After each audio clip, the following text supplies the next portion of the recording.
Coach Glass podcast. Welcome to the next level. How is it going?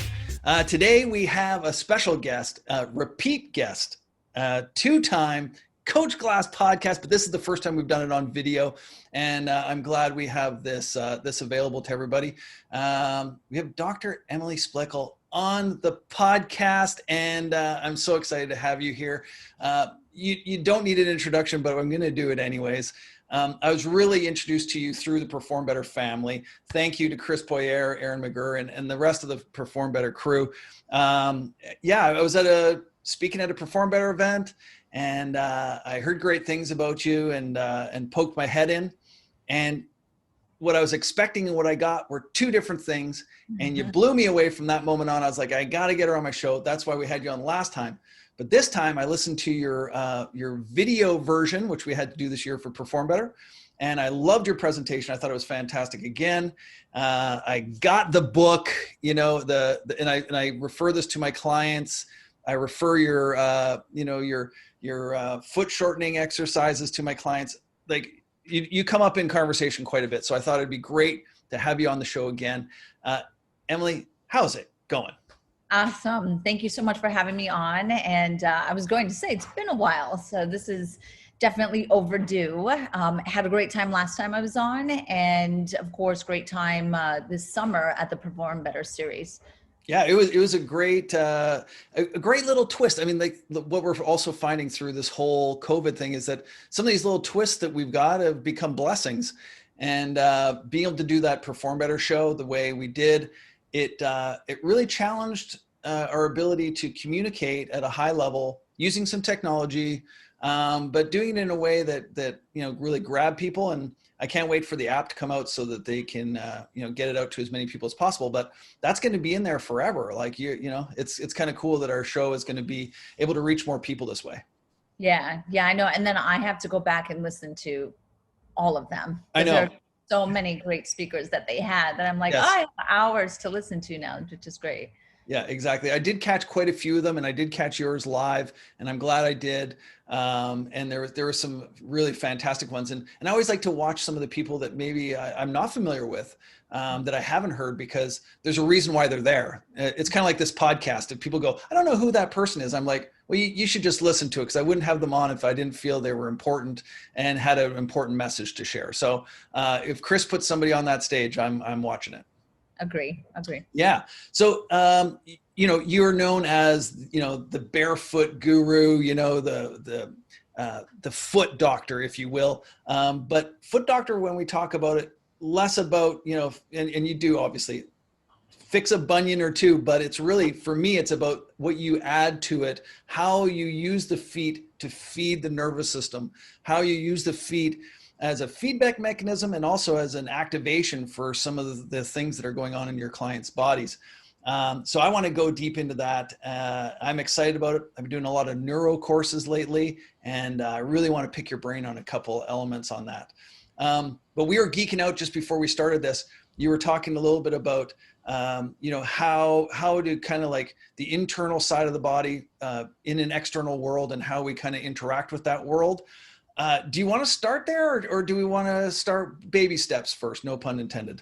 Yeah, no, so we can definitely start with the internal perception. And what I think is interesting is, even though my journey started with feet and the sensory side of feet, is that really my passion is the sensory side of movement. The foot just happens to be a conduit, or like the bare foot happens to be a conduit that I access, and it's convenient because of being a podiatrist. But there's obviously other sensory gateways that you can access or optimize, especially when we're thinking about performance. Many people are probably familiar with the kinesiology tape or vibration platforms. I'm really big into weighted vests and wrist weights, because that increases proprioceptive awareness in movement disorders and post-concussion and things like that. And then what you were alluding to is the internal environment. So we think of external environment, sensory relationship, but then we also have to think about the internal environment, sensory relationship. That truly is what it means to be sensory connected.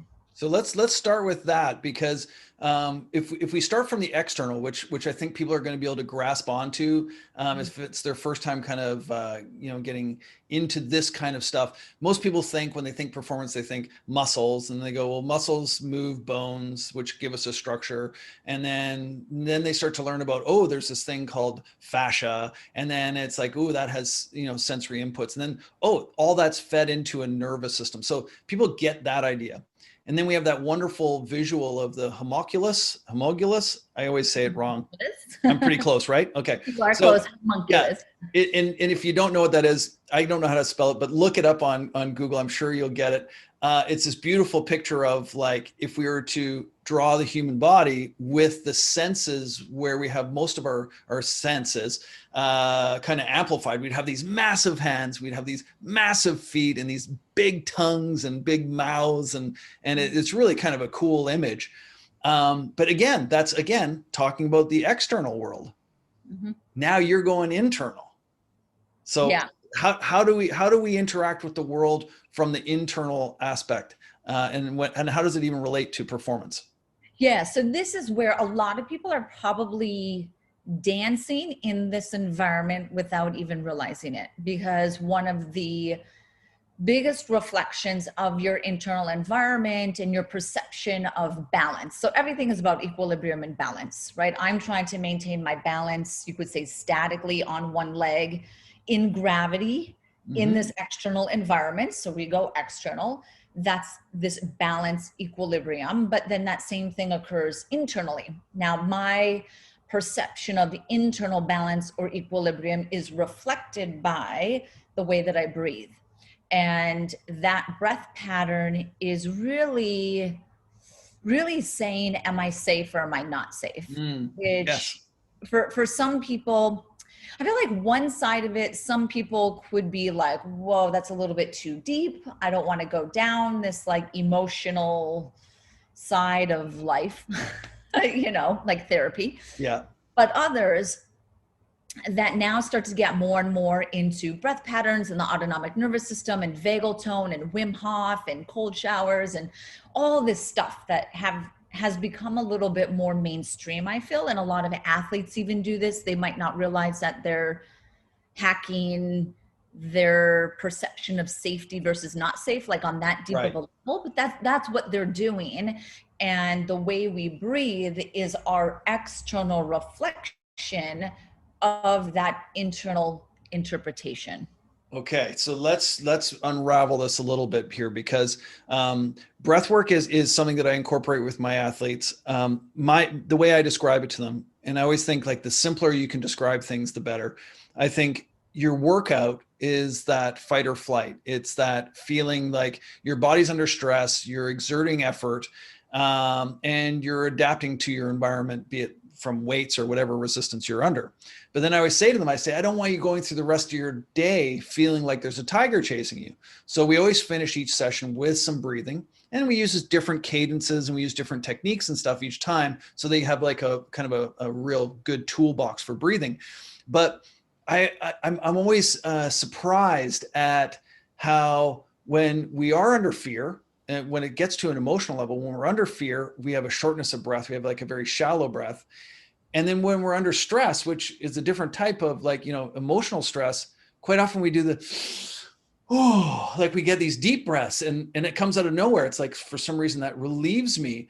But when I'm scared, I'm like short of breath. And so that I think, for the common person, they get that feeling of that restricted feeling in my chest when I'm scared and anxious. But then you have these wonderful, like, big exhalations. Maybe you can kind of, is this where we're going with this conversation a little bit, about how emotion can affect the breath? Yeah, 100%. So we breathe primarily in two ways. So you could either be breathing supradiaphragmatics, you're breathing above the diaphragm, which physiologically or from a assessment perspective, you're using all of the accessory muscles. You're obviously not using all of your lung capacity. Right. So it's compromising oxygenation and the oxygen exchange or the gas exchange and things like that we appreciate. But It's also where you could associate it with this fight or flight. Like you said, it's not stable. So when I start looking at patients and athletes that are breathing in that pattern, because your diaphragm myofascially blends into your pelvic floor, I consider supradiaphragmatic breathing as a stress breathing. It's an unstable breathing, which means their pelvis is not stable now. It's actually considered allodynia. So you have a heightened pain sensitivity when you breathe that way. You're obviously using accessory muscles. The opposite side of that is then going to be your subdiaphragmatic, where you feel safe, restoration. Parasympathetic, if you want to go down that route. It's also referred to as analgesic breathing. So you actually get a decreased pain perception, and then it's stable because your diaphragm is in rhythm with your pelvic floor. Okay, Now, so I got to stop you for 1 second here because you got my brain going. I always think of like, your diaphragm seals the top part of your abdominals. And then I always, try and get my clients to control the pelvic floor and have an awareness of the pelvic floor. But you're saying the pelvic floor is actually involved in the breathing.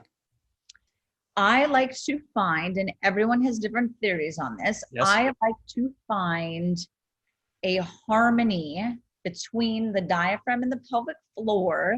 Wow. So that you can also let go the pelvic floor. And you're not, when I say let go, you are not like shutting it off and then getting a prolapse of your bowels, right? Like Yeah. you don't lose the tone. If you're doing breathing exercises and you shit yourself, like you're doing it wrong. Yes, that's not what we're going for. Okay. But you do want to think of it as, use a trampoline as an analogy if you want, in a sense that there has to be the sinusoidal rhythm of everything. You can't just go from like the basement to the contract and then to the basement. You kind of have to go, like that. And that's in rhythm with the diaphragm. And I try to bring unique perspective that I work with people who are hurt. So, right. Or functional, they have these compensation patterns. And a lot of them are holding on the pelvic floor. They're not letting the diaphragm move. They have that dysfunctional breathing pattern, which I know a lot of the listeners are going to say, yeah, yes, I know this. I've taken all these breathing courses and I'm a guru on breathing, which I totally appreciate. However, where I started getting into this and my passion as a podiatrist into interoception and breathing patterns as their reflection is that I would have my patients doing breath work and saying, breathe diaphragmatically, use it as a reset to stabilize your pelvic floors. We do diaphragmatic breathing after we inhibit some global muscles.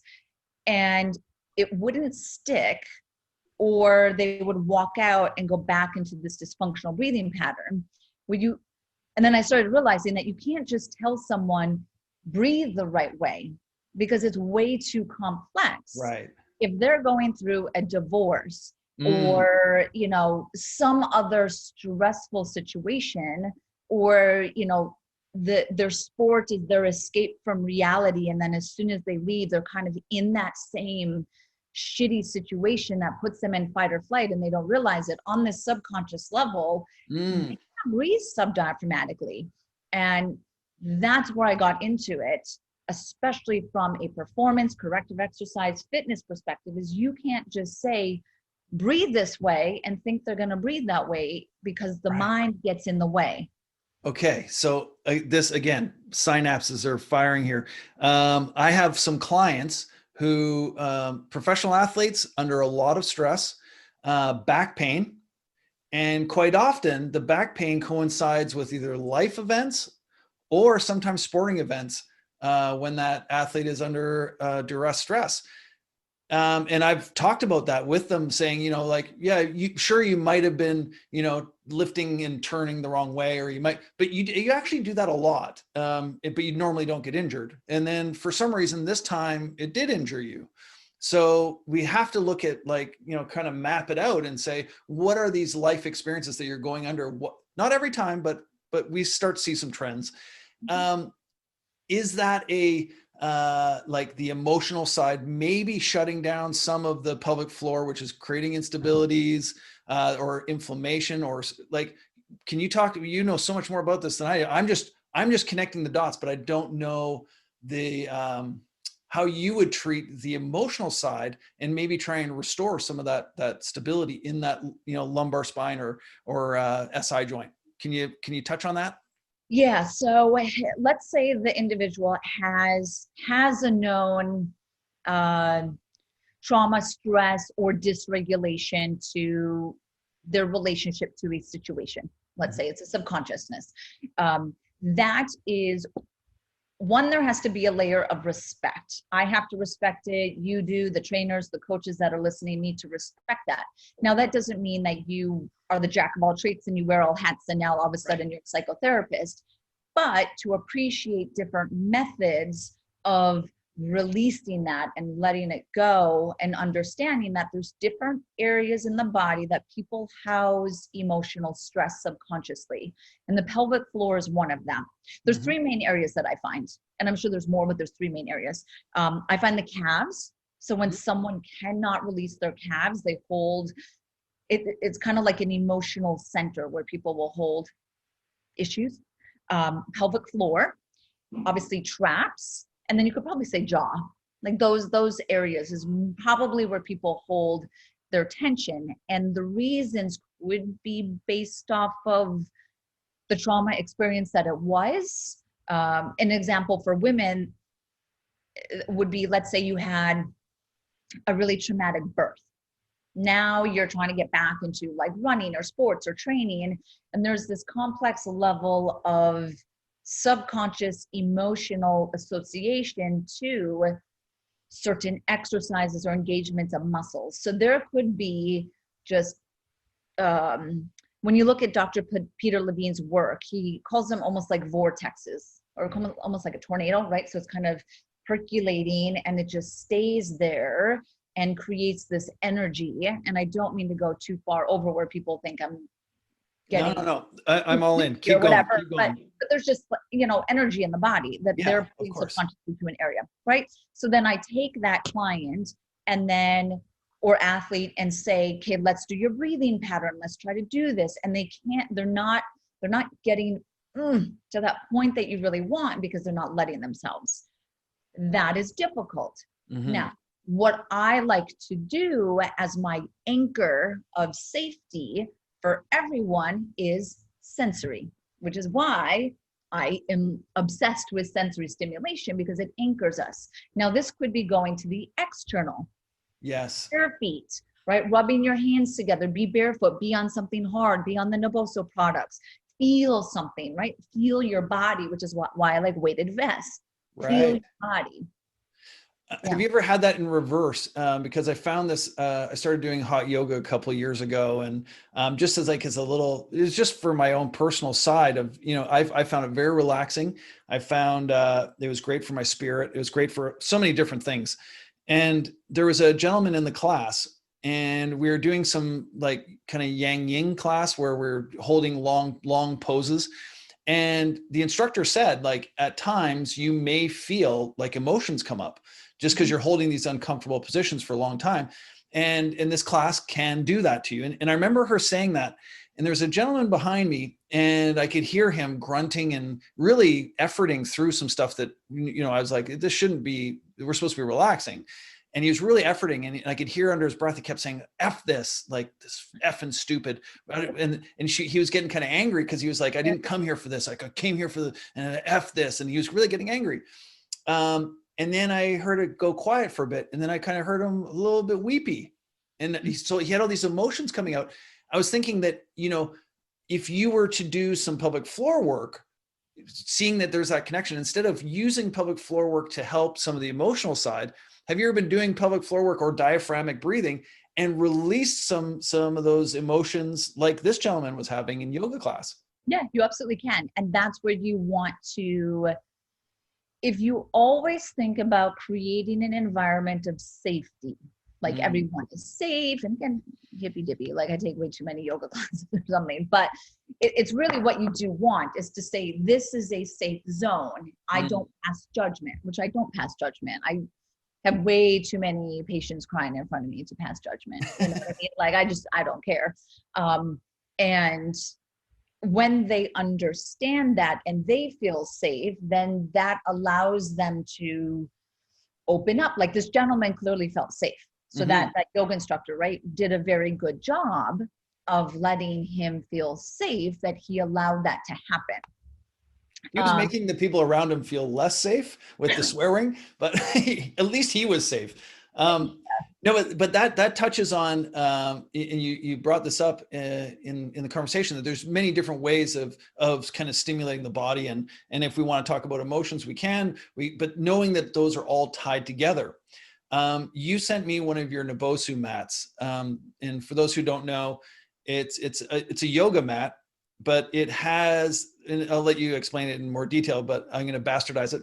But it has basically these little pyramids or miniature little triangles on them, little spikes, if you will, and they're positioned in a way that they hit the mechanoreceptors in your feet or your hands or everything. And when I stand on there, it makes me happy.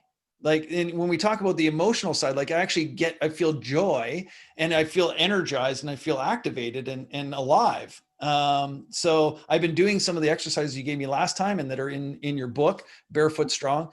Like, balancing on one foot and then stimulating the foot, and then, doing some activities, mental activities, and then seeing how all those, it's unbelievable. I've been going down this rabbit hole. So maybe you can explain a little bit to the listener about why it's so important. And now you guys are putting them in shoes. You guys are like, those little magical pyramids. It's amazing what they do to your body. Yeah. Well, so a lot of people think that it is based around acupressure, where it's not. Right. And I have, since we have the video, I'll just show kind of the texture. You can see the pattern, hopefully. Yes. So there's a little tiny pyramids across all of our products. And we have the insoles, mats, flooring. We just have a release tool called the Neuroball that we put out. But all of them are based around stimulating, a subtle stimulation of the mechanoreceptors, or the nerves on the bottom of the foot. And we are stimulating specifically the 2-point discrimination nerve, which is the Braille nerve. So that's the best analogy. That's good. Yes, when your hand reads Braille, the 2 dots, the ability to differentiate the 2 points and read letters of Braille, is stimulating the same nerve that we do, that 2-point discrimination.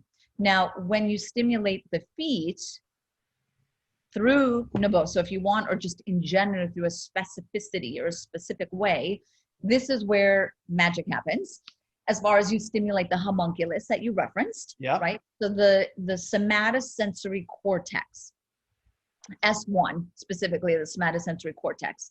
And that's where your homunculus lives, or is housed, or is mapped. And that's what paints your picture of your external environment and your body in space. So it helps to frame that orientation. Now, when we do dynamic movement, we are reliant on tactile, which is touch, which is what this is, touch, right? Touch can only be your hands and your feet. That's what it's referencing. Okay. Or it's your joints, right? Which is more proprioceptive. This is mechanoceptive. Yep. And then you have visual and you have vestibular. So there's 4 main systems. Right. The one that people become very reliant on, that you don't want to be heavy dominant in, is the visual. Right. And that's why, if you've ever worked with athletes and you have them do things, or you blindfold them and you kind of, you're playing around with taking away some of their input system, that's actually good, because people become very reliant on it. And when you do, let's say you do a wobble board for an ankle sprain, they're actually relying much more on their visual. Like, they're really trying to spot and visually anchor into something to stabilize on that wobble board, which is less of an efficient pathway. Right. Yeah, I always say, like, we have a test at TPI, single leg balance test. It's not like we invented it or anything like that, but single leg balance, leg up at 90 degrees, stand there, and then close your eyes, balance as long as you can. And really what we're trying to do is we're just trying to fish out, 1, do they have a balance issue? 2, how much are they relying on their eyes and their vision? And then really, for me, looking at it from a screener, I'm actually looking at, well, how are they failing? and or how are they passing? What is their strategy? And you might be interested in this. I'll send you a video. I haven't put this out into the public yet, but I've done it in Perform Better a little bit. What I do is I do the single leg balance test, and if somebody's failing or is even successful, I'll take away the foot and ankle by having them balance with their knee on a bench. Mm-hmm. So if they are a person who likes to use the foot mechanics and the ankle as a strategy, and I take that away, now we're putting the force on the core, pelvic control, and hip, and they struggle, then I know that I have an opportunity to enhance their balance through trying to get some more pelvic control in that. And then when we add the foot back in, it's like, wow, look at this, amazing. And other people, when you take the foot away, they balance better. And I'm like, okay, well, now we need to get on the Nibosu, and we need to and really stimulate the foot, because you're not utilizing the foot properly. So I've been really playing a lot with those two screens and getting a ton of information from that. Yeah, that's a really creative way to do it. There was a really good example that was shared to me, and I know it's a little bit different demographic, but it was an older individual who was very reliant on visual, to the point that they were on their way home and the sun dropped faster than they had thought it would, right? So it became like dusk and then dark. Yeah. They literally had to crawl home. Wow. Visual. Yeah. I mean, I've crawled home many a night, but it wasn't when the sun went down, but it had nothing to do with my vestibular system. Yeah. But it demonstrates just how inefficient it is to be reliant on one input system, let's say, or to be heavily dependent on one versus the other three. And that's where I like to look at minimal footwear or the Nibosu insoles, anything like that. You know, the weights that I referenced, the K-tape, anything that builds a proprioceptive or a somatosensory sense to just work with the other ones. Probably one of the most important ones is the vestibular, though. Right. That is critically necessary. And when people get like an inner ear infection, of course, that's going to throw off their balance. But I also happen, again, another example, but I work with a lot of older people as well, and like fall reduction strategy. So I'm not doing the fall reduction, but I'm kind of giving input for the strategy. And as soon as you get one-sided hearing loss, boom, these people they completely lose their body orientation. So when they're doing the and they keep on and then you're like, hey, let's send her off to Emily. I want to touch on this because the vestibular system is obviously essential and it's such an important thing. But for the trainer at home, the coach at home, that's not our world.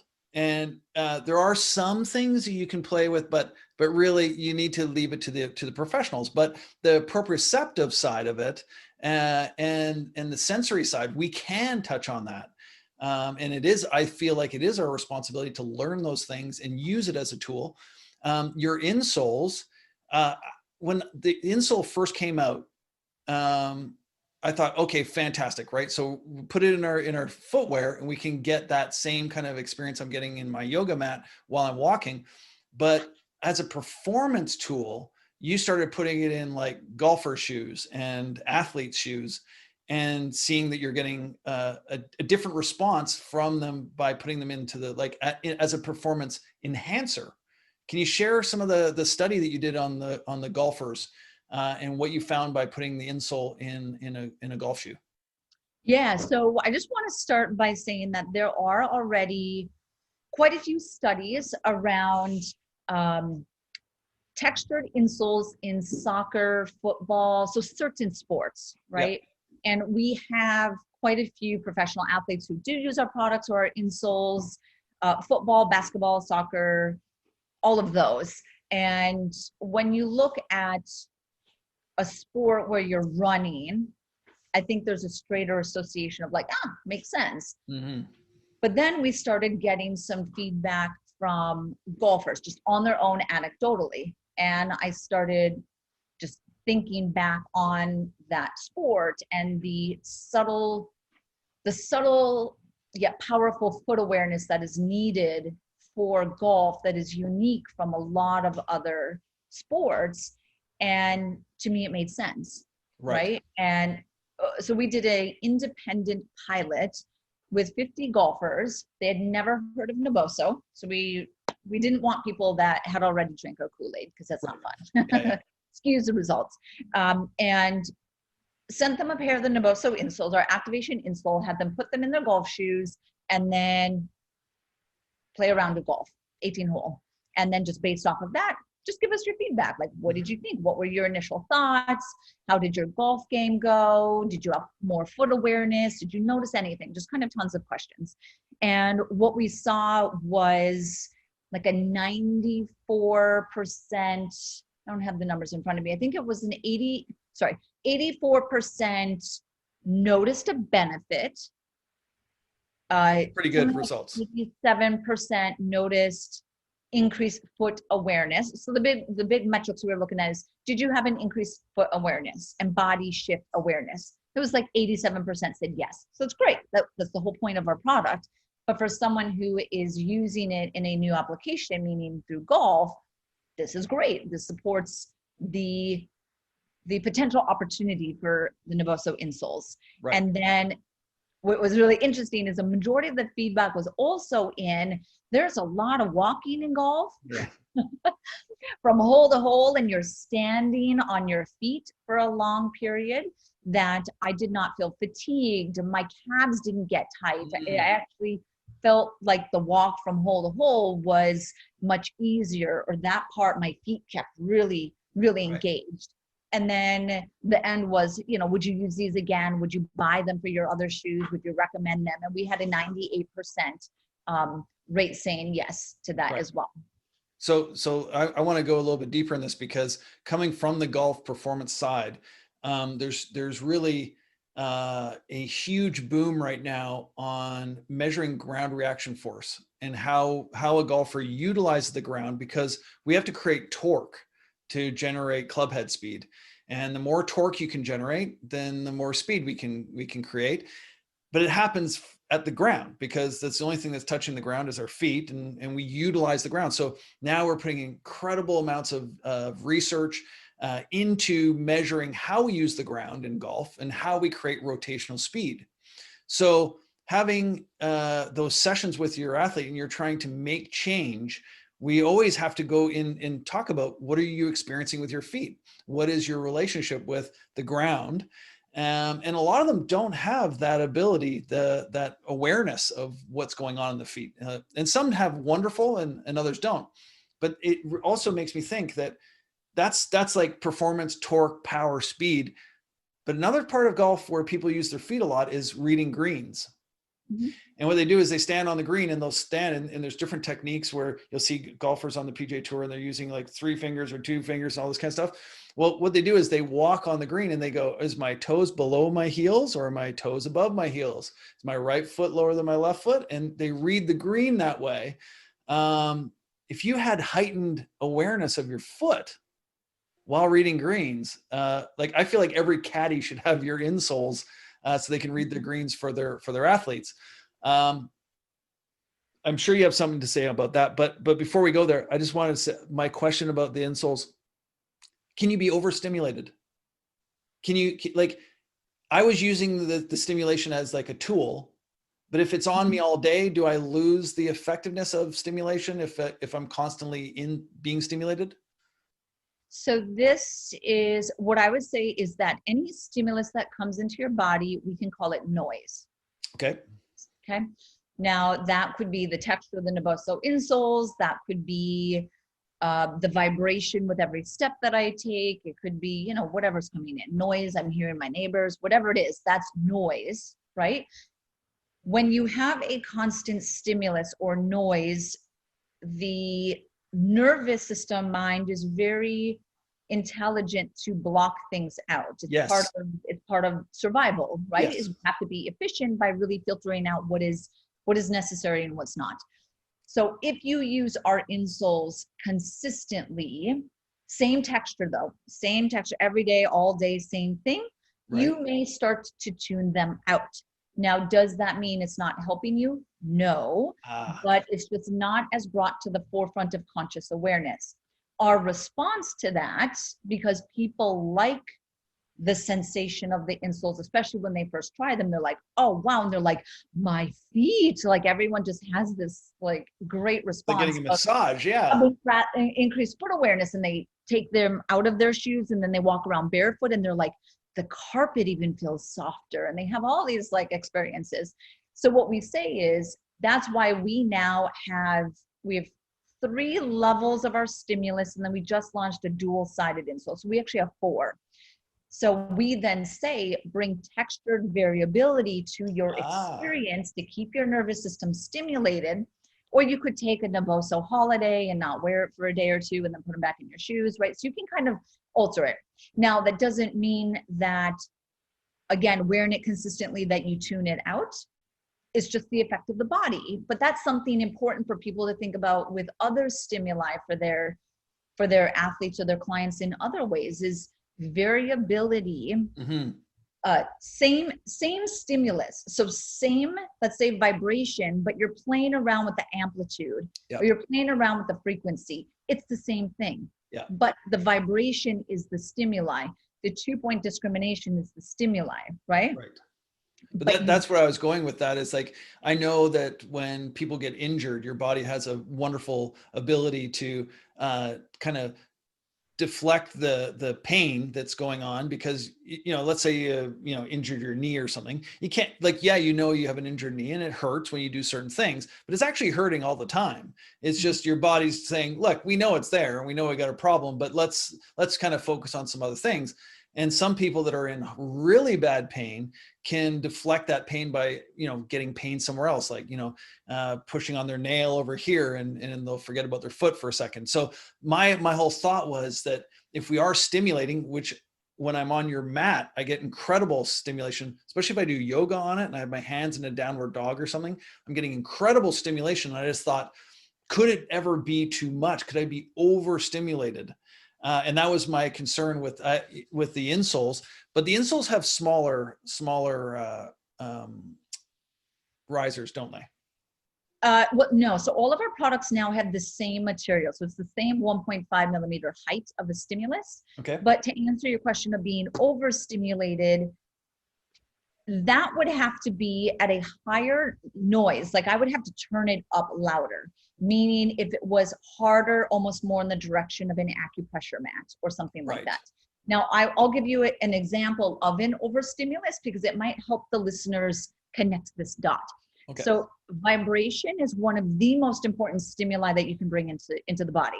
When I have someone who is post-surgical, I will use, there's different, for children that have cerebral palsy and like hypertonic children, where they think like cerebral palsy and they're really contracted or have spasticity, there's like a massager that vibrates, and people can totally make their jokes in any way, but there's massagers that little vibrations that come in, and you want to actually do it around the joint because the capsule is sensitive to it and it's not a high frequency, but you want to stimulate vibration around the capsule. Let's say someone sprained their ankle, you could do that. Or vibration platforms are great. I love them. I recommend them to patients all the time. Every time we walk and we strike the ground reaction forces are vibrations. Vibration, good, great. Okay. Now, people who work with like power tools, like a carpenter, sanders, any tool that vibrates, right? What happens is you can actually overstimulate the way that you said, and now they start to get kind of a nerve damage in a sense, because it's constantly on at a heightened way. That what they will experience then is they will start to suddenly just drop things. Like let's say it's someone who works with a vibration-based tool, like a jackhammer. Yes. They will actually start to drop things subconsciously. They'll just hold coffee and then drop it.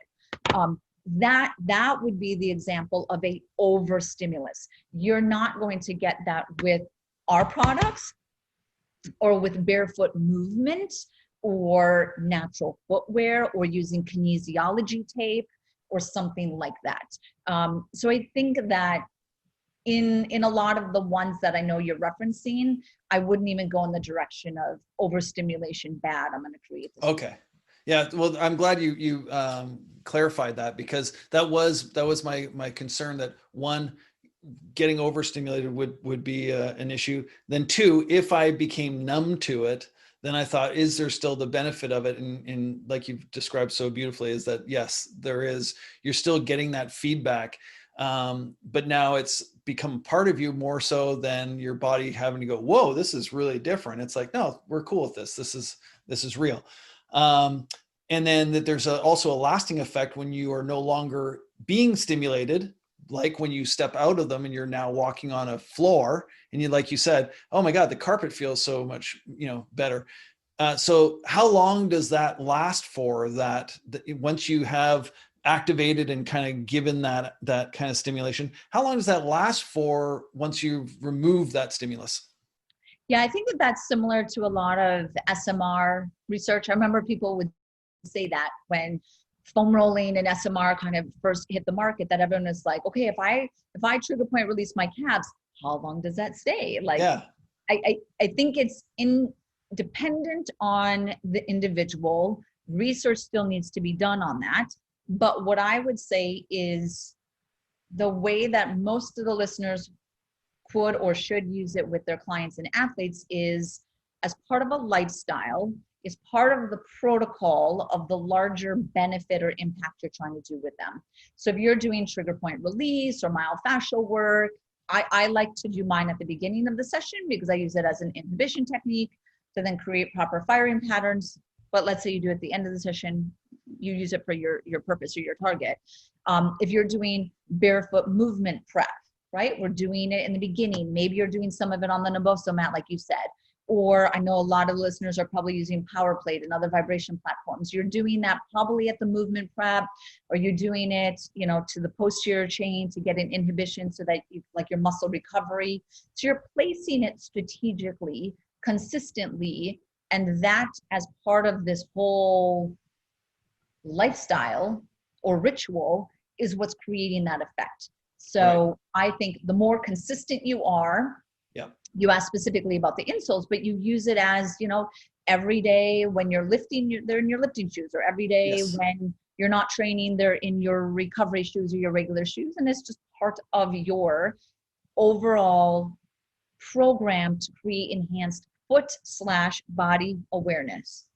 Right. So that ties beautifully into, the last few years, I came up with this high triplexity training, which is basically athletic training using neuromuscular concepts, like training the nervous system instead of the muscle, the coordination of it, to enhance my athletes' ability to be athletic but efficient. So when we provide athletes with these workouts, they always say, well, how many sets and reps? Like, how often should I be doing this? And I'm like, do it as often as you can, do it often, and do it while you have good quality. And when you lose that, maybe take a break and then reintroduce it. So if there's a neuromuscular exercise, like let's say a single leg deadlift, reaching your arms out and then rotating, well, that's a very high level, multi-plane, multi-segmental movement that takes incredible coordination and balance. Well, do it. And then once you start to fail and you can't, then take a break. Maybe later on that evening, you don't have to warm up, and just try that movement again and see if now you're no longer fatigued. Can you do it? So again, no sets and reps with this stuff. It's just do it often, do it consistently. And over time, you will be moving better, and your nervous system will react to the environment better. And it'll also create movement in a more efficient way. Yeah. Yeah. And you know what? I like that you had said that you look at it more as you're training the nervous system. And that's ultimately what you're doing, because the muscles can't move without the nerves. Right. Yeah. Right. You literally can't without your brain. So all of these people who now are like, I'm doing brain training, like everything was brain training, like everything is really neuromuscular training. Yeah, of course. I like that you now kind of bring that to the forefront for your athletes also, because the athlete or the client needs to start hearing that language, which is what I started pushing towards when I do workshops where I speak to patients and athletes, is I speak fascial based. Yep. And instead of saying like, I want you to feel your muscles, because the muscle doesn't have the sensory nerve like the fascia does, because when the muscle contracts, you're really feeling the fascial response to that muscle contraction. So we feel our fascia, and fascial based training, which is really neurological training, because your fascia is so sensory rich that you're training the nervous system, and you do lower repetitions. So doing high repetitions, I consider it much more like stimulate, move on, like just stimulate. Absolutely. All of my workouts when I teach workout classes are like 4 or 5 reps. And exactly. And do it really, really good. Yeah. Challenge, do it good. Be on the brink of failure, but just to get the success, learning, adapting, and always challenging yourself. Yep. Now, Emily, I know that you've stimulated a lot of thought and conversation in people's minds through this podcast that we've done here. And I want to be respectful of your time. But where would people find, if they want to reach out and get more information? Obviously, performbetter.com, put Glass 15 in the referral box and you can get all your products. But you also have your own website, and you have, if they want to get your book, if they want to get some of your products, I recommend all of it. Where would they get, what is your portal into everything you got going on? Yeah, so I have a couple sites. My education company platform is EBFA Global. And then from there, that will link to our social handles, to the YouTube that has hundreds of videos. I do live and online classes and continuing ed. We have certifications, all that fun stuff. And then the book, Barefoot Strong, you can get it on Amazon. It's probably easier to get it on Amazon versus my website. And then I'm actually writing a new book that's coming out beginning of the year that is based off of everything that we were speaking of, this internal, external sensory environment. And that's how you optimize movement. It's called Sensory Sapiens, and that will involve exteroception and interoception, and just some of the evolution of beings and gravity. I'm fascinated by that. So people can stay tuned for that. And then Naboso, which is the product line, that is naboso.com, naboso.com. And I believe that your code, you can include your code. You have a discount code. Yeah, sure. Yeah, we can do that in the show notes if you want. And then my practice, if anyone is interested, that I do still see patients, and I see patients virtually, is my name. So dremilysplichal.com. Awesome. I'll put all those in the show notes so that people aren't scribbling it down as we're speaking, but all that'll be in the show notes. So you can just check it out on YouTube, or if you're listening to this as an audio version, just go to my website where you found your podcast, and all those links will be there for you. One more thing. I know I said I'd get you out of here at 12:30, and it's 12:30, but I got one more question for you. Just tell me, is there just one thing that has come out of this crazy year that we've had that has been a kind of like a blessing for you, or some positive that came out of this year that maybe you could share that might make people reflect on maybe some of the positive things that maybe they're overlooking in their life right now? Yeah. I mean, I should be giving you a short answer, but I would say probably the consistency of family, like being, I get to see, I have a 1-year-old, so I get to see her every day when I work out of my home office, and, that's going to change soon because we have a new office that we're going to, but I literally was able to see her every day, all day. Even though she's with the nanny, I can still do work, but I have access to her since she was 7 months old. Wow. Which is great. And that's not something that I would have been able to do otherwise. That has been cool. And I think a lot of people have had really enhanced interaction, which is so weird because we're not able to physically interact, but somehow we've made deeper connections. So I totally agree. And I think that's a beautiful way to finish today's podcast. And as always, Doc, we like to dream big, over deliver, and be undeniable. And that's what this community is all about. And you certainly did that for us today by coming on the show and sharing all your information with us, and continually pushing the boundaries of the unknown parts of our performance, or now we are known, and you're making it in a simple, digestible way. Can't thank you enough for coming on the show, and cheers. Thank you so much. Awesome. Welcome to the next level.